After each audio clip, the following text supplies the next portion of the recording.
1 யோவான் 4:4 வாசிங்க. உங்களுக்குள் இருக்கிற ஒரு பெரியவர் என்று சொல்லப்படும். உலகத்தில் இருக்கிறவனிலும், அவன் சாத்தான், உலகத்தில் இருக்கிறவனிலும் உங்களில் இருக்கிற ஒரு பெரியவர்.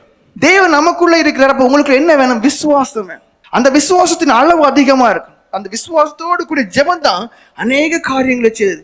எரிகோ மதில் எப்படி விழுந்துச்சு? விசுவாசம் தான். 7 நாட்கள் சுத்தி வரணும்னாங்க. அப்போ இது ஒரு விசுவாசத்தோடு சுத்தி வந்தாங்க. எப்படி ஜெபம் பண்றாங்க? ஆண்டவரே இது இடிஞ்சு விழணும், இடிஞ்சு விழணும், இடிஞ்சு விழணும்னு சொல்லி அவங்களுக்குள்ள ஜெபம் பண்றாங்க. அந்த விசுவாசத்துல நிலை நிற்கிறதுனால இடிஞ்சு விழுது. விசுவாசம். கோலியாத்தை ஜெயிக்கிறதுக்கு முன்னாடி தாவீது போகும்போது எப்படி? விசுவாசம் தான்.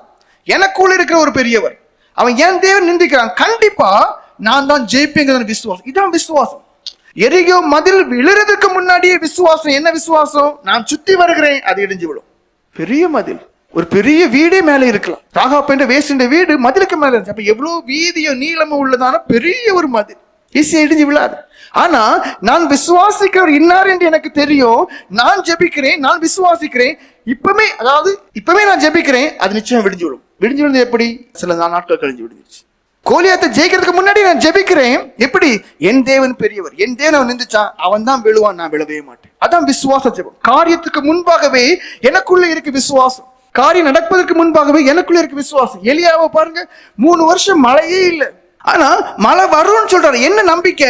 தான் விசுவாசிக்கிறவர் இன்னார் என்று தெரியும், தான் ஏறெடுத்த ஜெபத்தை கேட்கிறவர் இன்னார் என்று தெரியும், அவர் சர்வ வல்லமை உள்ளவர் என்றும் தெரியும், நான் அவருக்கு பயப்படுவேன் என்பதனால் என் ஜெபத்தை கேட்பார் என்று எனக்கு தெரியும், அதனாலேயே அதிக நிச்சயமாய் மழையை தருவார் என்று சொன்னார்.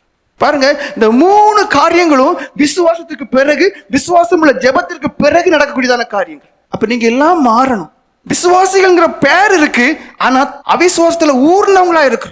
எதுக்கு எடுத்தாலும் சந்தேகம், அது எப்படி கிடைக்கும், அது எப்படி கிடைக்கும். ஒரு காலம் கிடைக்கும் போறது, நோய் குணமாகவும் செய்யாது, பாவத்தின் விடுதலை பெற போறதும் கிடையாது, ஆசீர்வதிக்க போறதும் கிடையாது, நீங்கள் தேவனுடைய வல்லமை பெற போறதும் கிடையாது, தேவனுடைய ஆசீர்வாதங்களை பெற்று ஆவிக்குரியவர்களாக வாழ்றதுனா என்னதுங்கிறத அனுபவிக்க போறதே கிடையாது. மாம்சீக மனுஷனாகவே வாழ்ந்து எந்த அனுபவத்தையும் அடையாமல் அப்படியே பரிதாபமே முடிக்க போறீங்க.